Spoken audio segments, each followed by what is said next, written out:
Hello hello students, MA second semester के। आप लोगों को कल हमने रिसर्च डिज़ाइन के बारे में बताया था। और रिसर्च डिज़ाइन जो होती है उसका जो मुख्य उद्देश्य होता है, आपको ये पता है कि रिसर्च एक लंबी ऐसी खोज प्रक्रिया है जिसके द्वारा हम अपनी समस्या को लेकर अध्ययन कार्य करते हैं, परिकल्पना की जांच करते हैं और इसी संदर्भ में हमने आपको research problem, research hypothesis, research variables के बारे में बताया था। आगे के टॉपिक्स में हम आपको वेरिएबल्स के कंट्रोल करने की, सम्मिल करने की विधियां भी बताएंगे। अभी जो आपके सिलेबस के अकॉर्डिंग हम आपको एक एक्सपेरिमेंटल डिज़ाइन आपको पढ़ा रहे थे, रिसर्च डिज़ाइन। कि रिसर्च की जो डिज़ाइन होती है, एक अध्ययनकर्ता जो होता है वह किस प्रकार से अपने अनुसंधान कार्य को करता है। तो कल हमने आपको काफ़ी विस्तृत रूप में रिसर्च डिज़ाइन के बारे में बताया था और आपने इतने लंबे ये रिसर्च डिज़ाइन के अध्ययन से ये जाना होगा कि जो रिसर्च डिज़ाइन है उसका कुछ उद्देश्य होता है। बिना उद्देश्य के यह डिज़ाइन नहीं निर्मित की जाती है, क्योंकि आपको पता है कि रिसर्च जो किए जाते हैं उनके द्वारा हम एक सिद्धांत रचना करते हैं, सिद्धांत की जांच करते हैं। और कल हमने प्रायोगिक जो एक्सपेरिमेंटल रिसर्च डिज़ाइन है उसके बारे में बताया था। आज हम आपको कुछ अन्य प्रकार के रिसर्च डिज़ाइन के बारे में बताएंगे।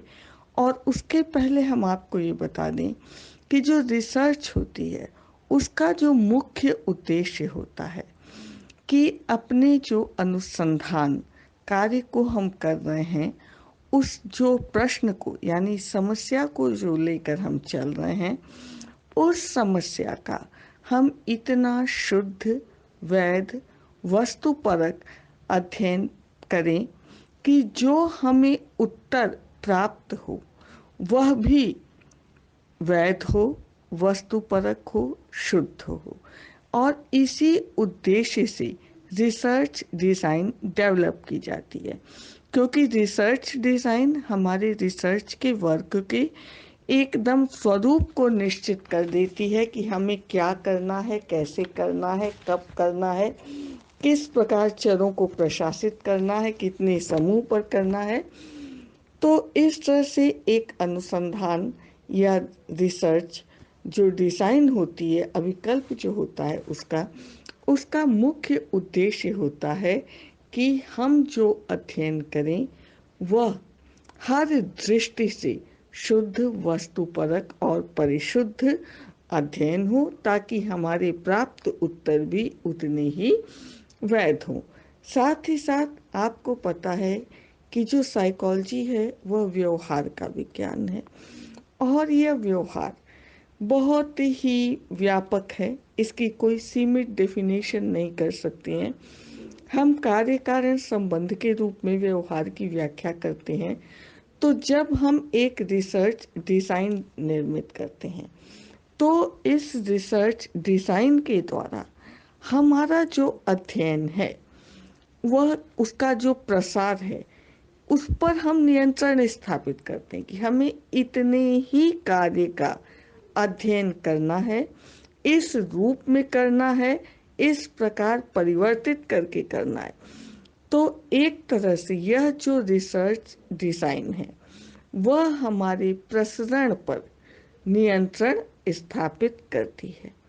साथ ही साथ एक रिसर्च डिज़ाइन के द्वारा हम जो अध्ययन करते हैं उस रिसर्च वर्क हमारा ये एक लंबी प्रक्रिया होती है और इस जो डिज़ाइन निर्मित करते हैं इसी आधार पर हम अपना पूरा अनुसंधान कार्य करते हैं।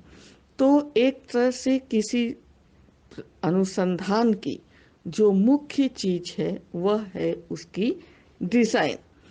यह डिज़ाइन जितनी ही एकदम सुगठित सुव्यवस्थित प्रकार की होगी। हमारे द्वारा किया गया कार्य भी उतना ही संतुलित प्रकार का होगा। तो एक तरह से जो रिसर्च डिज़ाइन है वह हमें यह क्षमता देती है, हमारे अनुसंधान में को यह ताकत देती है कि हम उसके आधार पर जनरलाइजेशन कर सकें। जनरलाइजेशन यानी सामान्यीकरण। रिसर्च में हम जो भी अध्ययन करते हैं वह व्यापक तौर पर किया गया अध्ययन होता है और इसके प्राप्त परिणामों के आधार पर हम उस समान परिस्थिति में इसका सामान्यीकरण या जनरलाइजेशन करते हैं और इस तरह से एक अनुसंधान अभिकल्प जो होता है उसकी रचना जो होती है वह मुख्य रूप से इसीलिए होती है कि हम अपने अध्ययन को सुव्यवस्थित और सुसंगठित दिशा प्रदान कर सकें।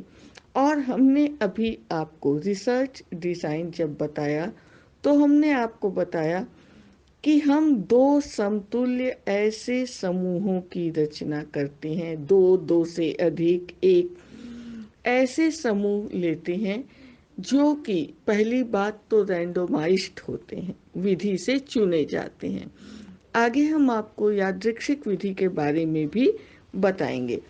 तो कल हमने आपको ये बताया था कि समूहों का जो चयन किया जाता है वह एक समूह भी हो सकता है, एक से अधिक समूह भी हो सकते हैं और इन्हीं पर pre test post test conditions जो है हम उनको अपनाते हैं, उसमें कुछ ट्रीटमेंट देते हैं। एक ऐसा भी समूह लेते हैं जिसको किसी भी प्रकार का कोई ट्रीटमेंट नहीं दिया जाता है। तो इस तरह से हम अपने अध्ययन की डिज़ाइन को बनाते हैं। आज हम आपको रिसर्च डिज़ाइन में ही क्वासी एक्सपेरिमेंटल डिज़ाइन के बारे में, रिसर्च डिज़ाइन के बारे में बता रहे हैं। साथ ही साथ क्वासी एक्सपेरिमेंट्स के बारे में भी बताएंगे। हम आपको बता रहे हैं कि कैम्पबेल 1966 तथा स्टैनले 1966 ने जो प्रयोगात्मक अभिकल्प हैं उनको, जो रिसर्च डिज़ाइन है उनको वास्तव में दो भागों में विभाजित किया है। एक तो वास्तविक प्रयोगात्मक डिज़ाइन जो कि एकदम एक मुख्य रूप से सारे एकदम नियम आदर्शों पर होती है और इस आधार पर इन्होंने ये कहा है कि जो प्रयोगात्मक डिज़ाइन होती है वह दो प्रकार की हो सकती है, प्रायोगिक और अप्रायोगिक। इसके अलावा जो हमारे साइकोलॉजी आदि में जो डिज़ाइन बांटी गई है वह प्रयोगात्मक और अर्ध प्रयोगात्मक डिज़ाइन भी होती है। प्रयोगात्मक शोध में जिस डिज़ाइन का प्रयोग किया जाता है वह प्रयोगात्मक रिसर्च डिज़ाइन कहलाती है। यानी एक्सपेरिमेंटल डिज़ाइन के अंतर्गत जिस तरह के हम रिसर्च डिज़ाइन का यूज़ करते हैं वह एक्सपेरिमेंटल रिसर्च डिज़ाइन कहलाती है। और अप्रयोगात्मक रिसर्च में जिस प्रकार के डिज़ाइन का उपयोग किया जाता है, ये ध्यान रखिएगा कि डिज़ाइन तो दोनों में ही डेवलप करेंगे, चाहे वो प्रयोगात्मक हो चाहे अप्रयोगात्मक हो। क्यों? क्योंकि यह एक तरह से क्रिया विधि होती है कि हमको कार्य को कैसे कैसे कब कब करना है। तो जो प्रयोगात्मक उसमें रिसर्च में यूज़ हुई वह एक्सपेरिमेंटल डिज़ाइन हुई और जो अप्रयोगात्मक कार्य उसमें हुई अभिकल्प कहलाता है जो कि अप्रयोगात्मक डिज़ाइन है। तो ऐसे कुछ ऐसे भी रिसर्च डिज़ाइन होते हैं, लेकिन अभी प्रयोगात्मक और अप्रयोगात्मक की बात नहीं है। कुछ ऐसे रिसर्च डिज़ाइन के बारे में अब हम आपको बता रहे हैं जिन्हें न तो प्रयोगात्मक शोध के अंतर्गत रखा जा सकता है और न ही अप्रयोगात्मक शोध के अंतर्गत रखा जा सकता है। यानी इनकी कुछ विशेषताएं तो ऐसी होती हैं जो कि एक पूर्ण प्रयोग से मिलती जुलती होती हैं, लेकिन कुछ ऐसी विशेषताएं भी होती हैं जो प्रयोग के टर्म्स और कंडीशन से मैच नहीं करती हैं। तो इस प्रकार के जो शोध डिजाइन होती है, इसको न तो प्रयोगात्मक के अंतर्गत रखा जा सकता है और न ही अप्रयोगात्मक के अंतर्गत रखा जाता है। तो जो ऐसे शोध होते हैं, जो इस प्रकार की रिसर्च डिजाइन होती है, उसको अध्ययनकर्ताओं ने अर्ध प्रयोगात्मक शोध की संज्ञा दी है। इसे क्वासी एक्सपेरिमेंटल डिजाइन भी कहा जाता है। जो प्रायोगिक शोध अभिकल्प में जो एक्सपेरिमेंटल रिसर्च डिजाइन होती है, उसमें जो हम प्रयोग के लिए समूहों को लेते हैं, एक समूह हो, दो समूह हो, जितने भी समूह हो, उनको जब हम चुनते हैं तो उसमें सबसे पहली चीज तो होती है कि हम समूह का जो चयन करते हैं वह रैंडोमाइज्ड होता है, यादृच्छिक विधि के द्वारा होता है। हम अभी आपको आगे यादृच्छिक के बारे में एक बार फिर से थोड़ा बताएंगे, हालांकि आप इसको पढ़ चुके हैं, लेकिन अभी हम आपको क्वासी एक्सपेरिमेंट बताने के बाद एक बार ये रैंडोमाइज्ड ग्रुप डिजाइन के बारे में, जो सैंपलिंग हम करते हैं, जो समूह चुनते हैं, ये रैंडोमाइज्ड किस प्रकार से होता है। तो जो प्रायोगिक शोध अभिकल्प होते हैं, उसमें जो प्रयोग को यादृच्छिक ढंग से विवेचन समूह, नियंत्रित समूह, साम्य समूह या विभिन्न अवस्थाओं में जो उनकी विवेचना की जाती है, वह तुलना समूह को लेकर इस प्रकार से करते हैं। और मैक्यूगन ने कहा है, 1990 ने कहा है कि प्रायोगिक अभिकल्प जो हैं वह ऐसे अभिकल्प हैं जिसमें कि ऐसा एक डिज़ाइन होता है जो एक प्रयोग के समान होता है, किंतु जो आपका अर्ध प्रायोगिक डिज़ाइन होता है, क्वासी एक्सपेरिमेंटल डिज़ाइन होता है, वह एक तरह से एक प्रयोग के समान तो होता है, किंतु जो सहभागी निरूपण किया जाता है उसमें यादृच्छिक आवंटन, ये जो रैंडोमाइज्ड डिस्ट्रीब्यूशन है, वह नहीं हो पाता है और न ही इन समूहों के लिए कोई यादृच्छिक निरूपण निर्धारित होता है। परिणाम यह होता है कि ऐसे जो समूह होते हैं, यह हमेशा जो हैं मिश्रित प्रकार के दिखाई पड़ते हैं। कैंपबेल और स्टैनले ने भी कहा है कि बहुत सी स्वाभाविक परिस्थितियां इस प्रकार की होती हैं जिनमें कि जो एक शोधकर्ता है अपने आंकड़े जो है, संगठन प्रक्रिया का जो वो अभिक्रम लेता है, उसमें प्रयोगात्मक डिजाइन में वह जानता है कि कुछ ऐसे दोष हैं, माने वह जानता है कि इस पर पूर्ण नियंत्रण नहीं है, यह जानते हुए भी उस पर पूर्ण नियंत्रित रूप से प्रस्तावित करता है, माने वह डिजाइन इस प्रकार से बनाता है कि पूर्ण नियंत्रण की एक रूपरेखा होती है। लेकिन यह अध्ययनकर्ता को भी पता है कि यह स्थितियां ऐसी नहीं हैं जिसमें कि पूर्ण नियंत्रण संभव हो। तो ऐसी स्थिति में जो प्रयोग किए जाते हैं, वह प्रयोग जो होते हैं वह अर्ध प्रयोगात्मक या क्वासी एक्सपेरिमेंट के नाम से जाने जाते हैं। और किडर 1981 ने अर्ध प्रायोगिक अभिकल्प को एक ऐसा अभिकल्प कहा है जिसमें कि यादृच्छिक रूप से जो समूह आवंटित होते हैं, मतलब जो समूह होते हैं, सॉरी, वह यादृच्छिक रूप से आवंटित नहीं होते हैं तथा इनका जो विवेचन होता है, माने इनके जो समूह लिए जाते हैं, इनमें जैसे एक तुलनीय समूह और एक दूसरा प्रायोगिक समूह, इस तरह के जो समूह लिए जाते हैं वह भी कहीं से समान नहीं होते हैं और इनकी जो ट्रीटमेंट और नॉन जो प्रयोगात्मक अवस्थाएं होती हैं वह भी कहीं से समान नहीं होती हैं। और इस अवस्थाओं को लेकर जब एक अध्ययन करता कुछ अध्ययन या प्रयोग करता है तो इस प्रकार का जो अध्ययन होता है वह क्वासी एक्सपेरिमेंटल डिज़ाइन या क्वासी एक्सपेरिमेंट के अंतर्गत आता है।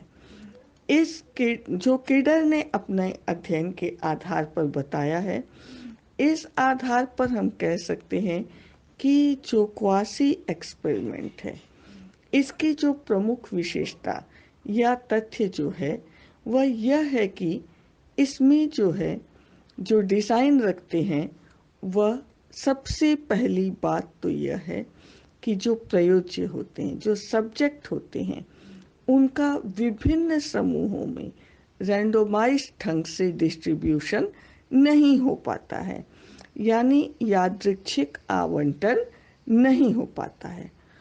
और जब इन समूहों का यादृच्छिक आवंटन रैंडोमाइज्ड डिस्ट्रीब्यूशन नहीं हो पाता है तो इस कारण जो है कि विभिन्न अवस्था में यह तुलना इनकी नहीं हो पाती है, ये तुल्य नहीं हो पाते हैं, माने विभिन्न अवस्थाओं में ये समान नहीं होते, क्योंकि हमारे एक्सपेरिमेंटल डिज़ाइन में हमने आपको पहले ही कहा है कि जब समूह हर दृष्टि से समान होते हैं, और इनको समान करने की विधियों के बारे में भी आपको हमने थोड़ा सा बताया था, आगे जैसे अवसर होंगे आपको हम उस बारे में और डिटेल बताएंगे। तो स्थिति यह होती है कि विभिन्न अवस्था में यह जो समूह होते हैं यह प्रयोग मतलब विभिन्न तरह से समान नहीं हो पाते हैं, और इनमें जो विवेचना होती है या अविवेचना होती है, नियंत्रित अवस्था, प्रायोगिक अवस्था, यह जो समान न होते हुए भी इनमें तुलना की जाती है। जो क्वासी एक्सपेरिमेंटल डिज़ाइन है वह दिखने में एक वास्तविक प्रयोग के समान दिखता है, परंतु इसमें उन विशेषताओं का सर्वथा अभाव दिखता है जो कि वास्तव में एक वास्तविक प्रयोग में होता है।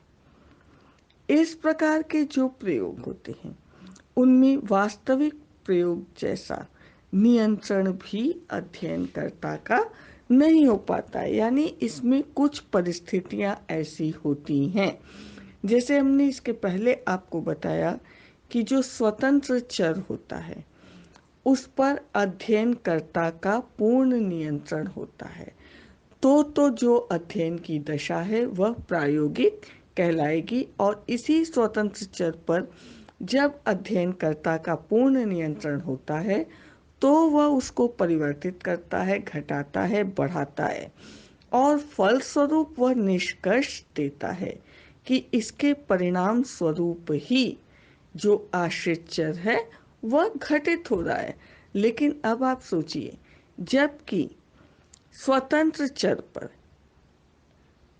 आईवी पर अध्ययनकर्ता का कोई नियंत्रण नहीं रह पाता है, वास्तविक नियंत्रण नहीं रह पाता है, ऐसी स्थिति में अध्ययनकर्ता यह निश्चित तौर पर कैसे कह सकता है कि यह जो घटित होने वाला या प्रतिक्रिया के रूप में जो परिणाम के रूप में हम प्राप्त कर रहे हैं यह स्वतंत्र चर का परिणाम है। यानी हम जो व्याख्या करते हैं कार्य कारण संबंध, फंक्शनल रिलेशन की, वह कार्य कारण संबंध की व्याख्या ही इस प्रकार के डिजाइन में एक अध्ययन करता तो जरूर है।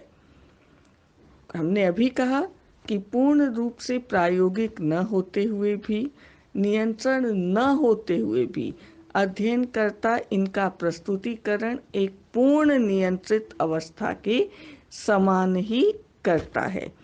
तो ऐसे में इस संबंध में पूर्ण नियंत्रण जब नहीं है तो यह शोधकर्ता निश्चित रूप से ऐसा नहीं कह पाता है कि जो आश्रित चर में परिवर्तन हो रहा है वह वास्तव में स्वतंत्र चर के परिवर्तन के कारण ही हुआ है।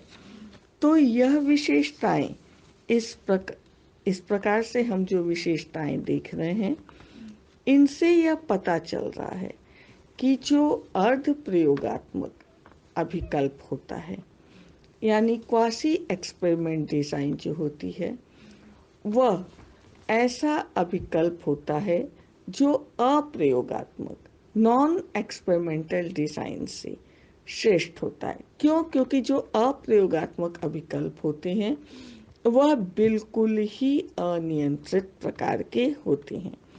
उसमें बिल्कुल भी यह दृढ़ निश्चय नहीं कहा जा सकता या निश्चित रूप से नहीं कहा जा सकता कि स्वतंत्र चर और आश्रित चर के जो संबंध है उसके बारे में। लेकिन इस प्रकार की जो रिसर्च डिजाइन होती है, इसमें पूर्ण नियंत्रण तो नहीं होता है, किंतु फिर भी जो होता है अप्रयोगात्मक शोध डिजाइन से इस प्रकार का जो डिजाइन होता है वह उच्च स्तर का होता है। लेकिन जो पूर्ण प्रयोगात्मक डिजाइन है यह उससे निम्न स्तर का होता है, क्योंकि जो एक्सपेरिमेंटल डिजाइन है उस पे अध्ययन करता जो समूह लेता है वह रैंडोमाइज्ड ग्रुप लेता है, रैंडोमाइज्ड तरीके से लेता है, यानी यादृच्छिक रूप से उनका डिस्ट्रीब्यूशन रहता है और उसमें वो जितने भी समूह लेता है वह सभी जो समूह होते हैं वह एक समान होते हैं।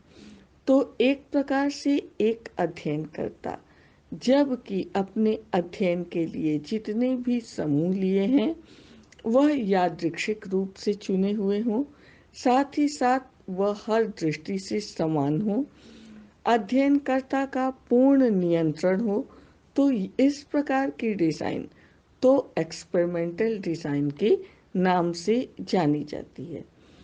किंतु ऐसी डिजाइन जिस पे कि जब समूह जो है वह यादृच्छिक रूप से चुना हुआ न हो, साथ ही साथ जो अध्ययन करता है उसका स्वतंत्र चर पर पूर्ण नियंत्रण नहीं होता है, तो ऐसे जो अध्ययन होते हैं वह क्वासी एक्सपेरिमेंटल डिजाइन के नाम से जाने जाते हैं। क्वासी एक्सपेरिमेंटल डिजाइन कब उपयोग किया जाता है? हर स्थिति में हम क्वासी एक्सपेरिमेंटल डिजाइन का उपयोग नहीं करते हैं। क्वासी एक्सपेरिमेंटल डिजाइन तब उपयोग में लिया जाता है जबकि जो स्वतंत्र चर है एक प्रयोज्य चर होता है, यानी जब हम ऐसे जो चर लेते हैं वह हमारा जो स्वतंत्र चर भी है वह भी एक प्रयोज्य है, प्रयोज्य से संबंधित चर है। तो आप जान जाइए कि जो प्रयोज्य से संबंधित चर है, अब तक आपने कहा कि जो प्रयोज्य से संबंधित अनुक्रियाएं घटित होती हैं तो उनको हम आश्रित चर के रूप में अध्ययन करते हैं, लेकिन जब स्वतंत्र चर के रूप में भी एक ऐसे चर को लेकर अध्ययन करता चलता है जो प्रयोज्य से संबंधित होता है, तो इस पर अध्ययनकर्ता का पूर्ण नियंत्रण नहीं होता है। इसके अलावा जब शोध में कोई ऐसा तत्व या कारक होता है, जब हम शोध कार्य अपनी डिजाइन बनाते हैं और हम जानते हैं कि इसमें कुछ ऐसे पर्यावरणीय घटना या वेरिएबल्स हैं जो कि शोध में इन पर नियंत्रण नहीं होगा, ये अनियंत्रित हैं, इन पर नियंत्रण न कर पाने के कारण हम शोध कार्य छोड़ भी नहीं सकते हैं, लेकिन पूरे एक्सपेरिमेंटल डिजाइन की तरह इस कार्य को प्रस्तुत करते हैं और हम जानते हैं कि इन चीज़ों पर हमारा नियंत्रण नहीं हो पाया है। तो ऐसी स्थिति में जो डिज़ाइन डेवलप होती है वह क्वासी एक्सपेरिमेंटल डिज़ाइन होती है।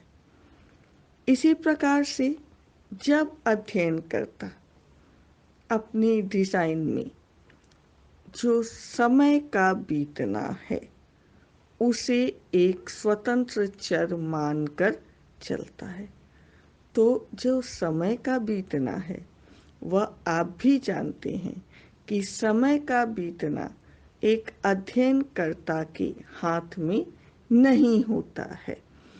वह चाहे आप कार्य करिए या न करिए, वह समय जो है वह बीतता ही जाएगा। तो इस प्रकार की जो डिज़ाइन होती है वह क्वासी एक्सपेरिमेंटल डिज़ाइन कहलाती है, क्योंकि इतनी चीज़ें जो हमने आपको बताया यह आपको पढ़कर देखकर आपको नोट्स भी लिखवाया गया है। अब हम आज की डेट में जो आपको बता रहे हैं, दिखा रहे हैं, जिसे आप सुन रहे हैं, उस आधार पर आपको ये क्लियर हो गया होगा कि इसमें 2-3 चीज़ें मुख्य रूप से हम एकदम लेकर चल रहे हैं। एक तो इस पे जो स्वतंत्र चर होता है इसमें अध्ययनकर्ता का पूर्ण नियंत्रण नहीं होता है। दूसरा जो है, जो समूह है वह पूरी तरह से समान नहीं होते हैं, समिल नहीं होते हैं, समतुल्य नहीं होते हैं। और तीसरी चीज ये है, इसमें ये जो समूह चुने जाते हैं यह यादृच्छिक रूप से नहीं चुने जाते हैं। इस प्रकार जो क्वासी एक्सपेरिमेंटल डिजाइन है इसके लिए मुख्य रूप से जो ये कहा गया है कि किस प्रकार का अध्ययन किया जाए, ऐसे जब हमारे पास स्वतंत्र चर पर हमारा नियंत्रण नहीं है और अध्ययन करना है और पूर्ण प्रयोगात्मक रूप से अध्ययन का स्वरूप देना है, तो ऐसी स्थिति में मनोवैज्ञानिकों का यह निष्कर्ष है कि इसमें सिंगल ग्रुप डिजाइन का प्रयोग करना चाहिए। सिंगल ग्रुप डिजाइन के प्रयोग की बात इसलिए की गई है क्योंकि सिंगल ग्रुप डिजाइन जब हम प्रयोग करेंगे तो सबसे पहली चीज जो हमारे सामने एक माइनस वो अभी है कि इसमें लिए गए समूह जो समान नहीं होते हैं, हम इस दोष से बच जाएंगे। अभी हमने इसके पहले जब आपको एक्सपेरिमेंटल डिजाइन बताया था तो हमने आपको एकल समूह अभिकल्प के बारे में बताया था। हम फिर आपको बता रहे हैं सिंगल ग्रुप डिजाइन या एकल समूह अभिकल्प, इसे अंदर समूह अभिकल्प भी कहते हैं। इस प्रकार का जो समूह होता है उसमें हम क्या करते हैं कि अध्ययन के लिए एक ही समूह लेते हैं और जितनी भी अध्ययन परिस्थितियां हैं उन सब को हम इसी एक ही समूह पर विभिन्न दशाओं या परिस्थितियों में करते हैं। सिंगल ग्रुप डिजाइन में हम किस तरह से अध्ययन करते हैं ये हम आपको अभी एक बार और बता दे रहे हैं। एकल समूह जो अभिकल्प की बात इसलिए की गई है क्वासी एक्सपेरिमेंट्स के लिए क्योंकि हमने आपको बताया कि इसमें जो अध्ययन करता है वह समूहों को समान या समतुल्य बनाने वाली जो परेशानियां हैं उनसे बचता है और एक ही समूह चुनने के कारण यह कमी या दोष दूर हो जाती है कि इसमें जो लिए गए समूह हैं वह समान नहीं होते हैं। जो एकल समूह अभिकल्प होता है उसमें क्या किया जाता है कि एक अध्ययन के लिए हम एक ही समूह लेते हैं और कई बार ऐसा होता है कि हम इनका वन शॉट स्टडी करते हैं, यानी सीधे किसी घटना के घटित होने का क्या परिणाम हुआ है इसका सीधा अध्ययन हम इस समूह के ऊपर कर लेते हैं। अध्ययन के लिए हम इस समूह जो एक समूह लेते हैं, इसके पहले हमने आपको एक्सपेरिमेंटल डिजाइन बताई थी। और उसमें हमने आपको बताया था कि एक समूह, दो समूह, कई समूह भी हम ले लेते हैं। तो जब हम एक समूह अध्ययन के लिए लेते हैं तो हम क्या करते हैं कि इस समूह के किसी भी प्रकार का ट्रीटमेंट देने से पहले एक प्रकार का परीक्षण करते हैं। इसे प्री टेस्ट कहते हैं। यह प्री टेस्ट के बाद हम इनको कोई ट्रीटमेंट देते हैं और इसके बाद फिर से परीक्षण करते हैं।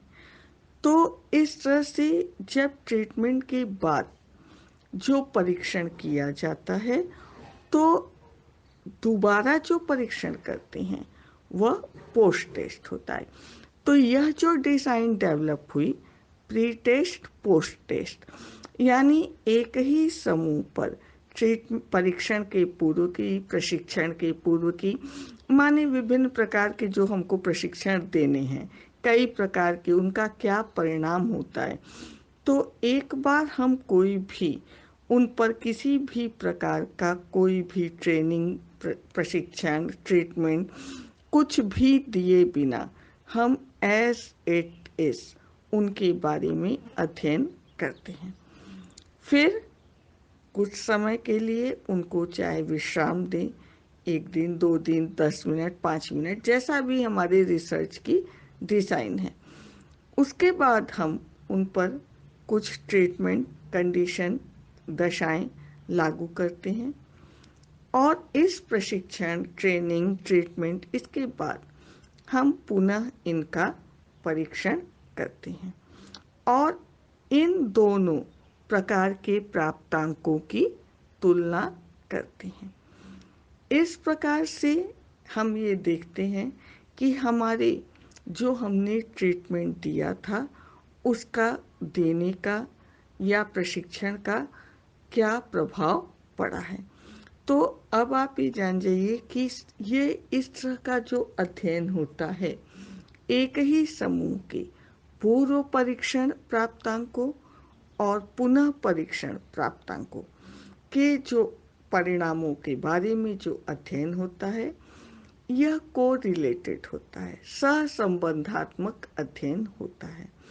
और इसी तरह से इनके जो परिणाम जो हैं इनके बारे में एक ही समूह के ऊपर अध्ययन करके विभिन्न परिस्थितियों में इनकी परिस्थितियां हम परिवर्तित कर सकते हैं और इन परिस्थितियों के परिवर्तित करने का और एक ही समूह होने पर हम बार बार इस परेशानी से बच जाते हैं कि जो हमारा समूह है वो किस दृष्टि से कहाँ समान है, असमान है। इन सब चीज़ों से हमको बार बार विभिन्न प्रकार के नियंत्रण की संबंधी दिक्कत नहीं आती है। हम इनको समतुल्य करने से की परेशानी से बच जाते हैं। और इस प्रकार के अध्ययन जब एक ही समूह पर बार बार करके इनके परिणामों के बारे में जो तुलना की जाती है तो यह जो तुलना होती है इस प्रकार का जो तुलना या परीक्षण के जो प्राप्तांक प्राप्त होते हैं यह पुनरावृत्त अध्ययन या पुनरावृत्त माप अभिकल्प के अंतर्गत भी आते हैं। क्यों? क्योंकि एक ही समूह पर विभिन्न प्रकार की दशाओं में बार बार अध्ययन करके जो परिणाम मिलते हैं उनकी तुलना की जाती है। इसलिए ये एक समूह पर होने के कारण सहसंबंधात्मक भी होते हैं और साथ ही साथ इनके पूर्व और पश्चात परिणामों के ऊपर तुलना की जाती है। ये पुनरावृत्त या सहसंबंधात्मक अध्ययन के नाम से भी जाने जाते हैं। इस प्रकार के जो अध्ययन जो एक समूह को लेकर किए जाते हैं उसमें कई बार ये होता है कि जो प्रयोज्य होते हैं जब इनको विभिन्न परिस्थितियों, विभिन्न दशाओं में एक लंबे समय तक गुजारा जाता है तो कई बार जो प्रयोज्य होते हैं इनका सहयोग बहुत अच्छा नहीं मिलता है। चूंकि हम समूह एक बार चुन लेते हैं और उस समूह में परिवर्तन नहीं करते हैं क्योंकि एकल समूह अभिकल्प या सिंगल ग्रुप डिजाइन या इसको अंदर समूह अभिकल्प या भीतर समूह अभिकल्प भी कहा जाता है, इसकी एक निश्चित कसौटी यह है कि हम एक बार जिस समूह को चुन लेते हैं, फिर उसके सदस्यों में और उसमें किसी भी प्रकार का ये नहीं है कि आज हम 10 सदस्यों के जिस समूह को चुने, एक सदस्य इधर उधर हो गया तो हम किसी दूसरे को रख लिए। नहीं, हमने जिस समूह को चुना है वही समूह हमारे अध्ययन की विभिन्न परिस्थितियों से गुजरता है। तो इसमें परेशानी क्या होती है कि जब अनुसंधान कार्य लंबा होता है और एक ही समूह को लेकर हम अध्ययन करते हैं, तो ऐसी स्थिति में जो प्रयोज्य होता है वह कई बार सहयोग नहीं देता है, यानी प्रयोज्य का सहयोग मिल पाना कठिन होने लगता है। साथ ही साथ जब अनुसंधान कार्य लंबा होता है तो प्रयोज्य का जो समूह है, हमारा एक समूह जो है वह अगर हमने लिया है तो इस समूह के सदस्यों को उतने समय तक हमारे नियंत्रण में रहना होता है, यानी अनुसंधानकर्ता के नियंत्रण में रहना होता है। और यह काफ़ी कठिन हो जाता है कई बार कुछ परिस्थितियों में। जो प्रयोज्य हैं उनमें कई बार वह इस स्थितियों से ऊबने लगते हैं, वह बचना चाहते हैं, वह अध्ययनकर्ता का सहयोग नहीं देते हैं। ऐसी स्थिति में अनुसंधानकर्ता को अपने अध्ययन में काफ़ी परेशानी होती है। जब अध्ययन के लिए एक ही समूह लिया जाता है तो उसी पर बार बार अध्ययन होता है, जिसके रिजल्ट में यह होता है कि जो हमारा समूह है वह थक भी जाता है। माने हमको ये अध्ययन करने में ध्यान देना होगा कि फटीग का इफेक्ट न मिले, थकान प्रभाव न हो। दूसरी चीज, अभ्यास का प्रभाव, आदत का प्रभाव, वह स्थितियों से एक तरह से पूरी तरह से परिचित हो जाता है। तो जो हम पूर्ण प्रायोगिक स्थितियां होती हैं, जैसे कि उसमें अप्रायोगिक समूह, प्रायोगिक समूह, तो उस प्रकार की स्थितियों का अध्ययन ऐसे समूहों पर नहीं हो पाता है। लेकिन सबसे बड़ी बात ये होती है, सबसे अच्छी बात ये भी होती है कि कई बार जो ये समूह होते हैं काफ़ी फैमिलियर हो जाते हैं, काफ़ी परिचित हो जाते हैं।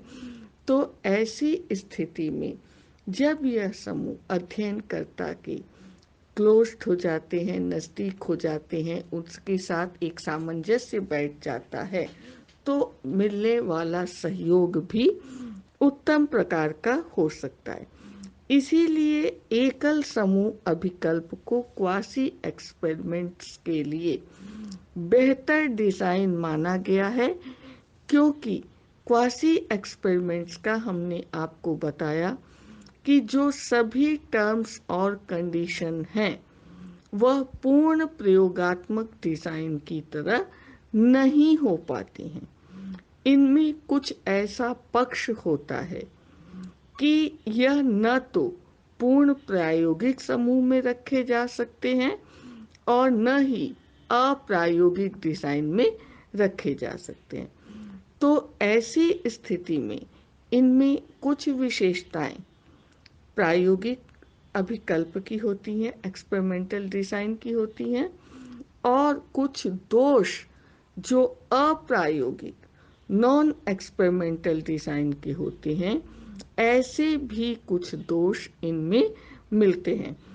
तो लेकिन जो यथार्थ परिस्थितियां हैं जीवन की, वास्तविक परिस्थितियां जो जीवन की हैं, उसमें एक्सपेरिमेंटल डिजाइन से बेहतर कई बार क्वासी एक्सपेरिमेंटल डिजाइन सिद्ध होती है, क्योंकि जीवन की वास्तविक परिस्थितियों में इस प्रकार के डिज़ाइन से प्रयोग करना संभव हो जाता है।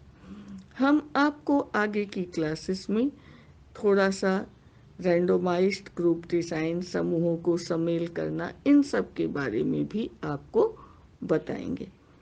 Thank you students.